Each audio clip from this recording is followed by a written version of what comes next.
ETF index mutual funds నేర్చుకుని stock మార్కెట్లో రాణించాలనుకుంటున్నారా? వెంటనే ఈ నెంబర్కి కాల్ చేయండి. నమస్తే అక్క. నమస్తే జయ. అక్క, ఒక వ్యక్తి మానసికంగా బాధపడుతున్నారు అని అసలు మనకి వాళ్ళని చూసిన సంకేతాలు ఏమన్నా ఉంటాయా? వాళ్ళని చూసిన తర్వాత మనకు అర్థమవుతుందా? వాళ్ళని ఎలా మోటివేట్ చేయాలి, దాని నుంచి ఎలా బయటకు తీసుకురావాలి, అసలు గుర్తించాలి కదా, ఇది చాలా ఇంపార్టెంట్ కదా. Absolutely. గుర్తించడం అనేది ఇవాళ రేపు గుర్తించకపోవడం వల్ల ప్రాణాలు పోతా సెల్ఫ్ ఉన్నాయి కదా. డిస్ట్రక్షన్ అవుతుంది, ఆ, చేసుకుంటున్నారు, ఎదుటి వాళ్ళని కూడా డిస్ట్రక్ట్ చేస్తున్నారు. అవును అవును. ఓకే, లైక్ మనం చాలా చూస్తున్నాం. ఉమ్, సో ఈ మానసిక ఏదైతే మెంటల్ ఇల్నెస్ అని ఇప్పుడు వస్తుందో పదము, అది చాలా వింత పదం కింద చూడడం, అంటే ఏదో పిచ్చోళ్ళలాగా అనుకుంటున్నాను. నాన్న అటు కాదు. ఇప్పుడు మీరు జ్వరం వస్తే, దగ్గు జలుబు అవుతే ఎంత ఫాస్ట్గా రియాక్ట్ అవుతారో అంతకంటే ఫాస్ట్గా రియాక్ట్ అవ్వాల్సిన విషయం ఏమైనా ఉంది లైఫ్లో ఇప్పుడు ప్రజెంట్ అంటే మెంటల్ ఇల్నెస్. మానసిక ఒత్తిడి విపరీతంగా అయిపోయింది. ఎందుకంటే ప్రపంచం పరిగెడుతోంది, ప్రపంచానికి తగ్గట్టు మనస్సు పరిగెట్టలేకపోతోంది. ప్రపంచం తగ్గట్టు నువ్వు మనసు పరిగెట్టాలని ట్రై చేస్తున్నావు, ఓడిపోతున్నావు. ఆ పేస్ మనం అందుకోలేకపోతున్నాం. ఆ పేస్ ఏంటి మేడం అంటే, ఒకళ్ళ లెవెల్ ఇక్కడ ఉంది, ఒకళ్ళ లెవెల్ ఇక్కడ ఉంది, ఒకళ్ళ ఎడ్యుకేషన్ ఇక్కడ ఉంది, ఒకళ్ళ అమ్మ నాన్న డబ్బు ఇక్కడ ఉంది, ఒకళ్ళ అందం ఇక్కడ ఉంది, ఒకళ్ళ అందం ఇక్కడ ఉంది, ఒకళ్ళ కల్చర్ ఎక్కడ ఊర్లో పుట్టారు, ఒకళ్ళు సిటీలో పుట్టారు. సో డిఫరెంట్ ప్లేసెస్లో స్టార్ట్ అయింది జర్నీ. వాళ్ళ వాళ్ళ జర్నీని బట్టి వాళ్ళ వాళ్ళ పేస్ ఉంటుంది. Okay, right. ఇప్పుడు నువ్వు అలాగే చూసుకోకుండా నువ్వున్న పేస్ జీరో నుంచి నేను అయ్యో అది పరిగెడుతున్నా నేను పరిగెట్టాలి అంటే నీకు మెంటల్ ఇల్నెస్ రాకపోతే ఏమొస్తుంది? ప్రతిదానికి కంపారిజన్ అయిపోయింది, ప్రతిదానికి వ్యాలిడేషన్ అయిపోయింది, ప్రతిదానికి లైకులు అవసరమైనవి, ప్రతిదానికి షో ఆఫ్ ఇవ్వమని, ప్రతిదానికి జడ్జిమెంట్ వీడికి ఉంది, వాళ్ళకి ఏం లేదు. ఇప్పుడు ఉన్నోళ్ళంతా కూర్చొని మీటింగ్ పెట్టి ఉప్పర్ మీటింగ్ లేనోడు వాడికి ఆవేదన. అందంగా ఉన్న అమ్మాయిలంతా కలిసి ఒకటి, లేకపోతే యాక్టివ్గా ఉన్న వాళ్ళంతా కాస్త కామ్గా ఉన్న వాళ్ళను, ఆల్రెడీ కామ్గా ఉంటే ఏం చేయాలి, వీళ్ళు వాళ్ళని ఇంక్లూడ్ చేసుకోవాలి. రైట్. ఎస్. కారము చాలా తీకా ఉంది, నేను కారంవే పచ్చిమిరపకాయలు కారము అన్ని మిరియాలు అల్లము అన్ని వేసే వంట కుదురుతుందా? సుర్రమంటది జీవితం. కొంచెము షుగరు, కొంచెము మళ్ళీ నిమ్మకాయ పిండుతాము, కొంచెం ఉప్పు యాడ్ చేస్తే కారాన్ని తగ్గిస్తాము. ఆ మెథడ్స్ ని ఫాలో అవుతాం కదా. ఎందుకు? అప్పుడే ఒక అందమైన dish. So this different kind of mind sets, different levels of income అనుకోనివ్వండి. ఇదే కుటుంబాలు. ఇప్పుడు మనము అన్ని కుటుంబాలు, రకరకాల కుటుంబాలు కలిసి ఒక ఫంక్షన్ చేసినప్పుడు అక్కడ ఏ జడ్జిమెంట్స్ రావద్దు, జస్ట్ మనుషులము. ఎంత ఊహనే ఎంత అందంగా ఉంది, అవునా లేదు? బట్ అలా ఉంటుందా?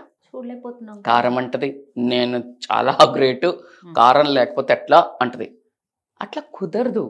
All ingredients are very important. ప్రతి మనిషి తోటి నీకు నేర్పిస్తున్నాడు భగవంతుడు. ఒరే వెధవా, నువ్వు ఎంత అదృష్టవంతుడివో నువ్వు తెలియదు, కన్ను మిన్ను కాచుకొని ఉండు, చూడు లేకపోతే ఎట్లా ఉంటుందో డబ్బు లేకపోతే అని చెప్తున్నాడు. డబ్బు లేని వాళ్ళని చూసి ఎగతాళి చేయమని నీకు చెప్పలా. నువ్వు బీ రెడీ, నెక్స్ట్ అదే నీ టర్న్. అందం ఉంది అని మిడిసిపడక, నువ్వు నీకు ఏదో జన్మల చేసుకున్న పుణ్యానికి సరే నీకు ఒక్కొక్క ఇచ్చాడు. ఇప్పుడు అర్థము నీకు అందం లేని వాళ్ళని చూసి నువ్వు ఎక్కిరించమని కాదు, నెక్స్ట్ నీ టర్న్. సో ప్రతి అందంతో ఒక్కొక్క జడ్జిమెంట్ అయింది. చదువు ప్రకారం జాబులు వచ్చినట్టు, డబ్బుకు తగ్గట్టు, అందానికి తగ్గట్టు, ఆ కాస్త నటోరియస్గా ఉండి గాసిప్ చేసే బ్యాచ్ని తగ్గట్టు, అలా ఒక డిఫరెంట్ వాతావరణమే మారిపోవటం వల్ల ఆ పోటీలో తట్టుకోలేని వాళ్ళు మానసిక వ్యధగలరు. ఈ మానసిక వ్యధ ఏంటంటే, heart full empty, brain is full, brain full ఉంది, థాట్స్ ఏంటి, ఇది నాకు లేదు, ఇది నాకు లేదు, ఇది నేను సాధించలేకపోతున్నా, నా భార్య అడుగుతుంది, నా పిల్లలకి నేనేం చేయలేకపోతున్నా, వీళ్ళంత లేదు, మా అక్క వాళ్ళంత లేదు, వీళ్ళంత లేదు. ఇదంతా మైండ్. నా జాబ్లో ఇక్కడ నాకు గొడవ అవుతుంది, నేను చేతగాని వాడిని, నేను ఇది ఏదో, ఆ అమ్మాయి అయితే అమ్మాయి పెట్టుకున్నారు, mind full, heart empty, no ప్రేమ, నో సాటిస్ఫాక్షన్, నా అనేవాళ్ళు, హార్ట్ ఎంప్టీ అయ్యేసరికి మెంటల్ ఇల్నెస్ రాకేమవుతుంది, ఇది బాగా ఎక్కువైపోయింది కదా. సో ఇప్పుడు మనకు చలి ఎక్కువైతే ఏమొస్తుంది, జలుబు వస్తుంది. మరి మైండ్లో లగేజ్ ఎక్కువైతే ఏమొస్తుంది, మెంటల్ ఇల్నెస్ వస్తుంది. Simple logics. సో మీకు ఎందుకు అంత చాలా ఎగ్జాంపులరీ వేలో ఎందుకు చెప్తున్నా అంటే, అర్థం చేసుకోండి. ఈ లగేజ్ డౌన్లోడ్ చేయండి, ఈ లగేజ్ని పెంచుకోండి. ఈ లగేజ్ ఏంటి? నా అనే వ్యక్తులను ఏర్పరచుకోండి. నా అనే వ్యక్తులు ఏర్పరచుకోవడానికి ఎదుటి మనుషుల ఎంత ప్రమేయం ఉందో నీ ప్రమేయం అంతా ఉంది. అంతా ఉండాలి ఉంది. ఎలా ఉంది? నువ్వు మాట ఇచ్చి నిలబెట్టుకుంటున్నావా? నువ్వు పైన వాళ్ళ దగ్గర ఎందుకు ఎక్స్పెక్ట్ చేస్తున్నావు? నీకంటే నీ సమానమైన వాళ్ళ దగ్గర కానీ, నీకంటే తక్కువ ఉన్న వాళ్ళ దగ్గర కానీ నువ్వు వెళ్ళి మాట ఇచ్చినంత నిలబెట్టుకుంటున్నావా? నీ వీలైనంత సహాయం చేస్తున్నావా? నువ్వు ఇంకొకళ్ళ కష్టం వచ్చినప్పుడు ఉంటున్నావా? Which is very important. నువ్వు హీల్ అవ్వాలంటే ఏం చేయాలో తెలుసా? సేవ చేయాలి, నువ్వు హీల్ అవుతావు. ఇంకొకళ్ళు హీల్ అవ్వడానికి హెల్ప్ చేయాలి, నువ్వు హీల్ అవుతావు. నేను నన్ను చూసి మీకు ఆశ్చర్యం వేస్తుంటది అప్పుడప్పుడు. అవునవును, చాలా షాక్ అవుతుంది. How she is like becoming daily. Do you think నేను ఏమైనా మెడికేషన్ తీసుకున్నా? Spiritual help, healing help, service is రెండు నన్ను ఈ బాటలో నడిపిస్తున్నాయి. రోజు రోజుకి నా వాయిస్ లో మళ్ళా స్ట్రెంగ్త్ బ్యాక్ వస్తా ఉంది. You are finding it. ఎందుకు? వీక్లీ నేను చూస్తాను కదా, ఏ వీక్ ఆ వీక్ అప్ అవుతుంది అనమాట. చాలా హ్యాపీగా ఫీల్ అవుతుంది. ఒకటే థింకింగ్, నేను ఒక యాక్షన్ చేసే ముందు, ఏదైనా ఒక నిర్ణయం తీసుకునే ముందు, ఆ ఒక నిర్ణయం నన్ను ముందుకు తీసుకెళ్ళి ఏదైనా యూజ్ అయ్యేటట్టు చేస్తుందా, నన్ను నా చుట్టుపక్కన ఉన్న వాళ్ళను అధోగతికి పాలు చేస్తుందా? ఈ ఒక్క క్వశ్చన్ జీవితంలో ఆచి తూచి కనుక మీరు నిర్ణయం తీసుకున్నట్టయితే 100% మీ జీవితం ఎలైటెడ్ ఉంటుంది. 200% కంప్లీట్లీ లాస్ట్ స్టేజ్లో ఉన్న నాకు నా ఎంపవరింగ్ ఐడియా ఏంటి, నేను ఖచ్చితంగా ఎంతమందికి యూజ్ అవుతా.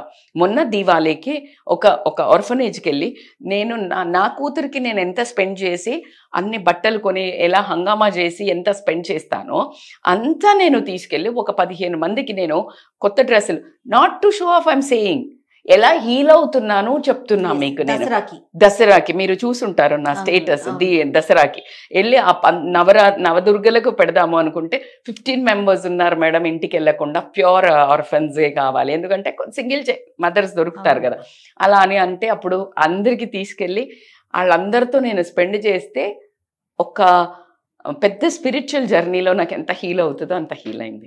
సో మనం కూడా ట్రై చేయాలి. అంటే దీన్ని బట్టి ఇప్పుడు మీరు చెప్పేది ఏంటంటే, మానసికంగా మనం లోలో ఉన్నాం, మనం కూడా దీని నుంచి ఎలా బయటికి రావాలనే దానికే కదా ఇప్పుడు మీరు అది బేసికల్ గా అది ఐడెంటిఫై అవ్వంగానే ఫస్ట్ మనం బయటకు వచ్చేయాలి. ఎందుకంటే డోంట్ లుక్ ఫర్ అదర్స్. అందరు బిజీ ఉన్నారు. ఖచ్చితంగా 2 రకాలు కదా. నీ ఫ్యామిలీకి అయితే నేను ఫ్యామిలీ వైజ్ చెప్తా, ఒక ఎగ్జాంపుల్ చెప్తా. ఒక అతను ఏం చేశాడంటే, ఎప్పుడు మంచిగా ఉంటారు, ఒకరోజు ఆఫీస్ నుంచి వచ్చి కొంచెం గట్టిగా అరిశాడు పిల్లల మీద, భార్య మీద. అరవంగానే వాళ్ళు నొచ్చుకున్నారు. ఈయన కోపంగా ఉన్నట్టున్నాడు అని మెల్లగా వీళ్ళు సైలెంట్ అయిపోయి, వీళ్ళు దూరం అవుతున్నారు, భార్య దూరం అవుతుంది. రోజు రోజు ఇంకా దూరం అవుతున్నారు. అమ్మో ఎందుకులో అరుస్తాడు అని ఏమదు. అలా అలా అలా అలా దూరం అవటం వల్ల ఒకరోజు తెలిసింది ఏంటి అని అంటే, ఆయన డిప్రెషన్లోకి వెళ్ళాడు. డిప్రెషన్లో ఉండటం వల్ల అరిచాడు. వీళ్ళు ఇంకా దూరం అవ్వే, ఎవరు సపోర్ట్ సిస్టమ్ లేకపోవడం వల్ల సీరియస్ డిప్రెషన్లోకి వెళ్ళి సూసైడ్ అటెంప్ట్ చేసుకోవటం వల్ల, ఆ సూసైడ్ అటెంప్ట్ ఎందుకు చేసుకున్నాడు అంటే డిప్రెషన్, మెంటల్ ఇల్నెస్ అని అప్పుడు తెలిసింది. సో ఎలా తెలుసుకోవాలి ఒక మనిషి మెంటల్ ఇల్నెస్ అని? మన ఫ్యామిలీ అరౌండ్ పీపుల్కి నేను ఇచ్చే రీజన్స్ ఏంటంటే, వాళ్ళ సడన్గా కామ్ డౌన్ అవ్వడం కానీ, మనుషుల్ని అవాయిడ్ చేయటం కానీ, ఏడవటం కానీ, కంటిన్యూస్గా తిండి తినకపోవడం కానీ, నిద్రలో డిస్టర్బెన్స్. ఏది మీరు ఫోన్ వాడుతూ నిద్ర డిస్టర్బ్ అయ్యే వాళ్ళ గురించి నేను మాట్లాడడం లేదు. సీరియస్ సిమ్టమ్స్ ఉన్న వాళ్ళు ఎప్పుడు ఒకలాంటి మౌనము, బాధతో కలిసిన ఫేజ్ ఉంటుంది. సింపుల్గా మనకు స్పేస్ కావాలనుకునే వాళ్ళు వేరే ఉంటారు. కానీ ఒక డిప్రెషన్ క్వాలిటీస్ ఎప్పుడైతే నోటీస్ చేయండి, ఒక 5-6 నోటీస్ చేసి ఖచ్చితంగా వాళ్ళు ఎప్పుడైతే మాట్లాడమని అడగండి. ఒకవేళ వాళ్ళు ఓపెన్ అప్ అవ్వకపోతే ఆ స్పేస్ క్రియేట్ చేయండి. ఆ స్పేస్ కూడా వాళ్ళకి ఎంత క్రియేట్ చేసినా రాకపోతే విపరీతమైన లవ్ అవైలబిలిటీని స్పెండ్ చేయండి. వాళ్ళు నోరు తెరిసి మీకు ఏమైనా చెప్తున్నారు అనుకోనియండి, నా లైఫ్లో ఇట్లా జరిగింది తెలుసా అనగానే నువ్వు పెద్ద రైడ్ అయిపోయి నువ్వు ఇప్పుడు అర్జెంట్ సలహాలు ఇవ్వక, అదేముందిరా అయితేంది దీనికేనా, ఇలాంటి బోడి పెత్తనాలు చేయకండి. వాళ్ళ ప్రాణానికి వాళ్ళకి అది ఎక్కువ. అవునా కాదా? ఇప్పుడు నువ్వు ఒక చిన్న బేబీకి ఇంత చిన్న బుజ్జి పాలు ఇస్తేనే వామిటింగ్ అవుతుంది. మనకి ఇంత లోటాడు పాలు తాగిన తర్వాత వామిటింగ్ అవుతుంది. ఎవడి కెపాసిటీ ఎవడికి నీకేం తెలుసు? అది చిన్న బేబీ ఆఫ్ స్ట్రెస్సా, ఇట్స్ ఎ హ్యూజ్ స్ట్రెస్. నీకు ఎట్లా తెలుసు? సో కాబట్టి డోంట్ జడ్జ్. వాళ్ళు చెప్పినప్పుడు వినండి, మీరు వ్యాలిడేట్ చెయ్యండి. అంటే నువ్వు సలహా ఇవ్వడానికి నీకు లేకపోతే ఎమోషనల్ అక్కడ అరే ఏ టైం అయినా గుర్తుపెట్టుకో, నేనైతే ఉన్నా నీకు, అంతే. నువ్వు ఎలాంటి సరే ఏదైనా జరగని నేనైతే నీకున్నా బాయ్ అనే ఒక నమ్మకాన్ని మాత్రం ఆ స్టేజ్లో కనిపించండి. వాళ్ళు తప్పు చేశారు, ఒప్పు చేశారు, ఇప్పుడు మీరు స్టార్ట్ ఆ కరెక్షన్ టైం అది కాదు. సో వాళ్ళను కౌన్సిలింగ్కి, థెరపీకి అండ్ మెయిన్ ఇంపార్టెంట్ స్లీప్ మంచిగా పోయేటట్టు మాత్రం మీరు అకామిడేట్ చేయండి. మంచి వాళ్ళకి ఇష్టమైన హెల్తీ ఫుడ్ పెట్టండి. హెల్తీ ఫుడ్ అంటే నేను స్పైసీ ఫుడ్ ఎందుకు చేయను అంటే రాజసిక్ ఫుడ్ ఎప్పుడైతే తింటారో వాళ్ళలో ఇంకా ఎమోషన్స్ అగ్రివేట్ అవ్వడం జరుగుతుంది. అట్ ద సేమ్ టైం ఒక 25-30% ఇష్టం ఉన్న ఫుడ్ కూడా పెట్టాలి. వెన్ యూ సబ్సైడ్, డార్క్లో ఉంచొద్దు, లైట్లో ఉంచాలి, నేచర్లో ఎక్కువ తిప్పాలి. అందుకనే ట్రిప్పుకు పోండి ఈ మధ్య ఎక్కువ మంది చెప్తున్నారు. అంటే డబ్బులు తగిలేసే టర్కీ బిర్కీ ఇక్కడ పొమ్మని కాదు, జస్ట్ మీరు గీతాశ్రమం లాంటి ఆశ్రమాలకి పోయినా, ఏ చిన్న కానా ఆశ్రమం లాంటి పోయినా, ఎక్కడ ఒక చిన్న పార్కులకు పోయినా కూడా సరిపోతుంది. సో మళ్ళీ రజిత మేడం ట్రిప్కి తీసుకెళ్ళమన్నారు, డిప్రెషన్లో ఉన్నా అని మీరు క్లెయిమ్ చేయొద్దు కాబట్టి నేను ఇస్తున్నాను. So it doesn't mean like light movement is the medicine. అందుకే నేను ఫస్ట్ చెప్పే వాటిలలో ఎక్సర్సైజ్ చెప్తా, మీరు గమనించండి. ఎక్సర్సైజ్ ఇస్ బేసిక్ కి. అందుకే నేను ఒక 6-7 months అయ్యాక నేను స్టార్ట్ చేసింది ఇమీడియట్గా ఏంటి అంటే యోగా.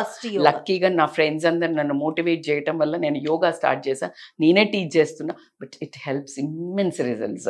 సో కాబట్టికే మూమెంట్, సన్లైట్, మనుషులతో మాట్లాడటం, మనుషులలో ఎక్కువ ఉండడానికి మాత్రం ట్రై చేయించాలి. సో మెంటల్ ఇల్నెస్ అనేది మీరు దాచుకోవాల్సింది, అది చెప్పుకోవాల్సింది కాదు అని అనుకునే మిత్తులో నుంచి బయటికి రావండి. It's not a disease, it is not at all a disease. అది ఖచ్చితంగా మీరు క్లెయిమ్ చేసుకునే మీ రైట్. ఎందుకు అనంటే ఎంతో కొంత తెలుసో తెలియకనో సమాజంగా కానివ్వండి, ఈ చుట్టుపక్కల ఉన్న జనాలైనా కానీ మీ మానసికంగా దెబ్బ కొట్టడానికి మా పాత్ర ఉంది. కాబట్టి అదే పాత్రను మనం మళ్ళా తీసుకొని దాన్ని కరెక్ట్ చేయాల్సిన బాధ్యత కూడా మన అందు ఉంది. కాబట్టి ఇటు సమాజమైనా సరే, లోపల ఉన్న మన రిలేషన్షిప్స్, మన ఒక బంధాలైనా సరే 100% ట్రై చేయాలి. ఎందుకంటే అందుకనే మనం ఎవరు సోషల్ యానిమల్స్, మనం ఎవరు మానసికంగా దగ్గర ఎమోషనల్ బీయింగ్స్. అంతే కదా, human being is equal to emotional being. Emotions అంటూ ఇచ్చింది మనకే. సో కాబట్టి వాటిని స్వయంగా కరెక్ట్గా వాడుకుంటూ వాళ్ళని ఇగ్నోర్ చేయటం వల్ల వచ్చే నష్టాలు, సూసైడ్ చేసుకోవడం చూసాం. నిన్నగాక మొన్న ఒక అబ్బాయి పాటలు పాడతాడంట, భార్య సతాయిస్తుంది అని చెప్పి ఆమె కొన్న చీరతోటే సూసైడ్. అరే బై ఏంద్రా నువ్వు నీ దోస్తుల దగ్గర పోయి దోస్తులు ఈ పిచ్చి పిచ్చి అమ్మాయిల గురించి మాట్లాడేటప్పుడు ఇచ్చేటప్పుడు అబ్బాయిలు వచ్చేసి భార్యల గురించి చెప్తే దాన్ని చులకనగా చూడకండి, చెప్పుకోనివ్వండి. మీరే ఒక పాటలు ఉన్నాయి కదా, పెళ్లి చేసుకోకు బ్రదర్ అని జోక్గా పాడుకోవడం కాదు. Really be available. That is a safe space. మెన్ను చెప్పుకోవడము. నాకు ఎంత బాధేసిందో. ఆ అమ్మాయి చెప్పింది నన్ను కొడతాడు, నన్ను తిడతాడు, అందుకని నేను కూడా నోరు కంట్రోల్ ఉండకుండా కొన్ని బ్యాడ్ వర్డ్స్ వాడతారు అమ్మాయిలు. అంటే అహం మీద కొడతారు. అలా కొట్టే వరకు ఆ అబ్బాయి ఇప్పుడు ఏది కరెక్ట్? బతికుంటే మాట్లాడే వాళ్ళమే, నువ్వు ఎట్లా గివప్ చేస్తావు? ఆ అబ్బాయి తల్లిదండ్రి దగ్గర నుంచి దూరం పెట్టింది నన్ను, నేను ఇలరికం లాగా అయిపోయా, ఒంటరిగా అయిపోయా. మీకు అర్థమవుతుందా? So be available. కొట్లాడుకోవడం అనేది ప్రిట్టి కామన్. బట్ ఆఫ్టర్, అందుకే అన్నారు సైకాలజీలో the very important, whenever wife and husband fight చేసినప్పుడు బిఫోర్ స్లీపింగ్ దాన్ని క్లియర్ చేసుకొని పడుకోండి. ఎందుకంటే మనకంత మనం చాలా సింపుల్ అండ్ చాలా సున్నిత మనస్కులమమ్మా. దాన్ని పైలప్ చేసి ఆ తట్టుకునే శక్తి అందరికీ ఉండదు. కొంతమంది మొండి బారిపోతారు నాలాగా, కానీ అందరికీ అంత ధైర్యం ఇవ్వడే, కరేజ్ ఉండాలి కదా. వాడు చనిపోయాడు. రెండో విధంగా చూస్తే అదే పాయింట్లో చూస్తే ఇప్పుడు ఒక అబ్బాయి తల్లిని చంపేశాడు, గొంతు కోసి చంపేయడం ఏంటి? వాడికి ఎక్కడో వాడు ఒంటరిగా ఉన్నాడు చాలా రోజులు, ఎప్పుడు ఇంట్లో కూర్చొని వాడే ఆడుకునేవాడంట ల్యాప్టాప్లలో. మెంటల్ అదే ఒక విషయం చెప్పండి, ఇది సందర్భం కాదు కానీ మీరు తీసుకున్న ఎగ్జాంపుల్, అతనికి నాటు మందు వేయించుతున్నారట. అది తెలియదు మెడికల్తనం. మళ్ళీ ఆవిడ టీచర్, ఆయన ఏం చేస్తారు నాకు అంత ఐడియా లేదు. ఏమి చెయ్యరంట, సింగిల్ అర్నింగ్. అందుకని ఏం చేసింది ఆవిడ, అడిగినవన్నీ కొనిస్తూ వాడికి మొత్తం అంటే వాడు ఏది అడిగితే అది చేయడం మొదలుపెట్టింది. అతి ప్రేమ, అతి గారాభము. అలా అని జడ్జి చేయాలంటే కూడా బాధేస్తుంది. తల్లికి ఏది అనలేకపోతున్నాము. తల్లి ఏం కోరుకుంటుంది, అరే నా కొడుకుని సంతోష పెట్టాలి, నేను నా బ్రతుకి ఇంకా అదే ఒక పరమార్థం అనుకుంది. కానీ ఆమె లైఫ్ని అంతం చేసి అంత కొన్ని పెంచి పోషిస్తున్నా అని ఆమె అర్థం అవ్వలేదు. సో కానీ మెంటల్లీ ఇల్నెస్ ఉన్నాడు. వాళ్ళు ట్రీట్మెంట్ కూడా ఇప్పించారు. కానీ ట్రీట్మెంట్ ఇప్పిస్తున్నప్పుడు డూ యూ థింక్ సింగిల్గా ఉంచొద్దు? ఎక్కడ ఉంచారు? విడిగా ఉంచారు. ఆ విడిగా ఉంచడం వల్ల అతనిలో ఉన్న పైశాచికత్వాన్ని పెంపి పొందించడమా కాదా చెప్పండి? నీకు అక్కడ ఎప్పుడైతే emotional availability very very important. చాలా కష్టం వాళ్ళని భరించడం, ఎందుకంటే వాళ్ళు సైకో చేస్తుంటారు, ఇసిరేస్తుంటారు. కానీ నువ్వు ఆ కొంచెం సేపు నేను అవాయిడ్ చేస్తా అనుకుంటున్నావు, పర్మనెంట్ ప్రాబ్లం నుంచి ఇంకా ఎక్కువ పెడుతున్నావు. సో సింగిల్గా ఉంచారు, ఫ్రెండ్స్ లేరు, ఎవ్వరు లేరు. నువ్వు అలాంటప్పుడు ఏం చేయాలి? ఏదైనా ఒక థెరపీ, ఏదైనా ఒక రీహాబ్ సెంటర్లో వేయాలి. అంటే వాళ్ళది బియాండ్ వెళ్ళిపోయింది. ఇప్పుడు మనం కరెక్షన్ చేస్తలేము, ముందు వాళ్ళకు ఒక ఐడియా ఇస్తున్నాము. మనం ఎవరమమ్మా జడ్జి చేయడానికి? ఆ తల్లి ఎన్ని కష్టాలు పడిందో, ఆ తల్లి పడింది మనం చూడలా. కానీ ఒక చిన్న ఆరాటం ఏంటంటే, ఇలా ఏదైనా అయినప్పుడు వాళ్ళని దూరం పెట్టకండి. అంటే వాళ్ళకి ఏదో మేము అడిగినవన్నీ ఇస్తున్నాము, వాళ్ళని ఒంటరిగా ఉంచిండ్రు. ఒక్కడిని 50-60 వేలు పెట్టి రూమ్లో ఉంచారట. వాడికి ఆడిందే ఆట, పాడిందే పాట, వికృతంగా తయారైన మానసిక పరిస్థితి వచ్చేసి ఆ క్షణంలో ఇల్యూజన్స్ అంటే అంత చాయిస్ ఇచ్చాం. ఆ ఆలోచనలన్నిటిని డిల్యూజన్స్, నేను దేవుణ్ణి అనుకునేంత వరకు వాడిని ఈ లోపలనే స్పిరిచువల్గా ఉంచడము, ఫ్రెండ్స్ దగ్గర ఉంచడము, చుట్టాల దగ్గర ఉంచడము, అందరు ఒక దగ్గర ఉండడము, వాడిని తీసుకొని వెళ్ళి ఏదైనా ఎక్కడికైనా వెళ్ళటము. ఏదైనా సద్గురువులు ఉన్నారు ఈ మధ్య. అరే ఇప్పుడు పెద్ద పెద్ద సెలబ్రిటీస్ కూడా వెళ్తున్నారు కదా. ఏదో ఒక, నేను బాబాల్ని నమ్మాలా, మళ్ళీ నువ్వు ప్రముఖ కాదు, నేను అది చెప్పడం లేదు. అక్కడ అంతమంది మెడిటేషన్ చేస్తున్నప్పుడు ఏదో ఒక పాజిటివ్ పవర్ అయితే ఉంటుంది. కాబట్టి just do the best as much as you can. అయిపోయిన తర్వాత అంత నిష్ఠూరం వేస్టే, ఏడ్చుకుని ఏం చేస్తాము? అందుకని బీ క్లోజ్ అబ్జర్వెంట్. నీ చుట్టుపక్కల ఉన్న వాళ్ళ మానసిక పరిస్థితిని అబ్జర్వ్ చేసుకోండి. నీ చుట్టుపక్కన వాళ్ళకు ఎంత ఆస్తి ఉంది, ఏం చేస్తున్నారు, ఎక్కడ తిరుగుతున్నారు, నీకు సంబంధం లేదు. నీ ఇంట్లో వాళ్ళు ఎట్లా చస్తున్నామో గమనించండి. నీ చుట్టాలు అని క్లెయిమ్ చేసుకొని మాట్లాడే ధైర్యం ఉన్న దమ్మున్న చుట్టాలు, నీ ఇంటి చుట్టుపక్కన ఉన్న నీ చుట్టాలు బ్రతుకుతున్నారా, చస్తున్నారా, వాళ్ళకి నా అవసరం ఉందా, నువ్వు డబ్బు పెట్టకు, ఎమోషనల్ అవైలబుల్ ఉన్నానా అని చూడండి. మీరు మానసికంగా మనుషులు అనిపించుకోవాలి అని అంటే వాళ్ళు ఎలా ఎదుగుతున్నారని ఏడవటం కాదు, ఎలా ఏడుస్తున్నారు అని ఓదార్చడానికి ఎదుగు. అప్పుడు నీ ఆటోమేటిక్గా నువ్వు ఎదుగుతావు ఒక మనిషిగా. So please be there. Be there. Mental illness is very dangerous. Right time లో మనం రెస్క్యూ చేస్తే వాళ్ళు అమోఘమైన ప్రీచింగ్ అంటారు కదా, అంటే అలాంటిలో నుంచి బయటికి వచ్చిన వాళ్ళు చాలా బ్రహ్మాండంగా మారుతారు. ఎందుకంటే దెబ్బ లాస్ట్ రాకు బాటం తగిలి వస్తారు కాబట్టి ద నెక్స్ట్ లెవెల్ ఉంటుంది. ఆ నెక్స్ట్ లెవెల్ ఒక ఎనర్జీని తీసుకురావాలంటే దానికి చేదోడుగా వాదోడుగా చుట్టుపక్కన వాళ్ళు, సమాజం తోడుండాలి. అందులో మేజర్ మీడియా ప్లే చేస్తుందని నేను ఎన్నో వీడియోస్లో చెప్పా. మీరు మీడియాను అంటే సినిమాలో మూవీస్ ఎందుకు అనంటే, కొన్ని మూవీస్ చూసా నేను, వాడు ఒక మనిషిని పట్టుకొని కచ పొడుస్తుంటాడు. ఎందుకు చెప్పండి? ఇప్పుడు ఒకనే చంపాలి, అందుకనే ఇప్పుడు విలన్లో హీరోల కంటే అందంగా పెడుతున్నారు. అంటే నువ్వేం ఎలిబిట్ చేస్తున్నావు? నువ్వు అట్లా అంతా పిచ్చిగా చేస్తే నువ్వు గ్రేట్ అని చూపిస్తున్నావు. నువ్వు నార్మల్గా if you want to end that character, ఒక నార్మల్గా ఏదైనా ఒక షూటో గీటో పెట్టేసి ఒకటి చంపేయి. దానికి అలా చేసినందుకు లాపరంగా రైట్ జయ, నేను ఎన్ని వీడియోస్లలో మొత్తుకుంటాను మన మీడియా. ఇప్పుడు మీరు ఇది ఎంత చూపించారో వాడి కాన్సిక్వెన్సెస్ ఏందో చూపించండి. అది భయపడాలి, అది ప్రమోట్ చెయ్యండి. ఇలా చంపాడు, ఇలా బురే బాబు చంపాడు, ఏం నేర్పిస్తున్నారు? వాడి హీరో అని చూపిస్తున్నారు. మీరు దానివల్ల సమాజంలో ఏంటంటే ఖచ్చితంగా నెగిటివ్ అట్రాక్ట్ అయ్యేవాళ్ళు, అబ్జార్బెంట్. ఇప్పుడు మనం సీరియల్ ఏదైనా సినిమా చూస్తుంటే మీరేం చూస్తారు? అరే ఈ టాపిక్, నేను ఏ మూవీ చూసినా ఏ మెసేజ్ తీసుకోవచ్చని ఇమీడియట్గా రాసుకుంటా చెయ్యం. ఈ మూవీలో నుంచి ఏం తీసుకోవాలి? ఒకప్పుడు నేను యంగ్ ఉన్నప్పుడు I would have taken maybe నాకు తెలియకుండా డ్రెస్సింగ్ సెన్స్ తీసుకొని ఉంటా సీరియల్స్లో చూసినప్పుడు. సో మేబీ నాకు అనిపిస్తుంది నీకు ఎలా వచ్చింది అంటే, అవునా నేను అప్పుడు అవి చూసేదాన్ని, మేబీ అదేమైనా కనెక్ట్. సో అట్లా ఎవరికి ఏది అందుతుందో తీసుకుంటారు. వాడి మైండ్ ఆల్రెడీ సైకలాజికల్ డిస్టర్బ్ ఉన్నప్పుడు he will pick that only కదా, అవునా కదా?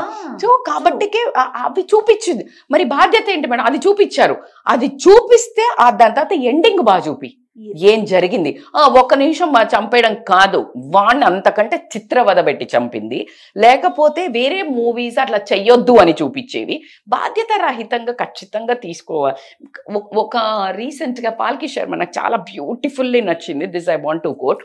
ప్రతి ఒక్కళ్ళు కూర్చొని మాట్లాడతాం, ఇప్పుడు మనం మాట్లాడుతున్నట్టే మీడియా సమాజం ఏం చూపిస్తోంది అని మాట్లాడతారు. కానీ ఇప్పుడు మన థంబ్నెయిల్స్ మీద చాలా గొడవలు అవుతాయి. థంబ్నెయిల్ మంచిగా బ్యూటిఫుల్ గా మీరు మంచిగా ఎదగాలంటే ఇది చూడండి అంటే ఎవడు చూడ్డు. ఒక మసాలాది ఒక థంబ్నెయిల్ పెడితే ఓ అని చూస్తారు. అంటే ఎందుకు తయారైంది మీ సైకాలజికల్ గా mind? Always attracting to masala, negative things. So everybody wants a good content. కానీ నువ్వు మళ్ళా సైడ్ హెల్తీ డిష్ తింటే మంచిదని నీకు తెలుసు. హెల్తీ డిష్ నువ్వు పెట్టుకునేది ఏంటిది? బిర్యానీ. నువ్వు అడిగేదే మంచి కావాలి సమాజానికి, కానీ నువ్వు చూసేదేంటి? ఒక్కసారి క్రాస్ చెక్ చేసుకోండి. So this is how media also impact కూడా ఉంటుంది. అబ్సల్యూట్లీ. థ్యాంక్ యూ అక్క. థ్యాంక్ యూ జయ. నమస్తే.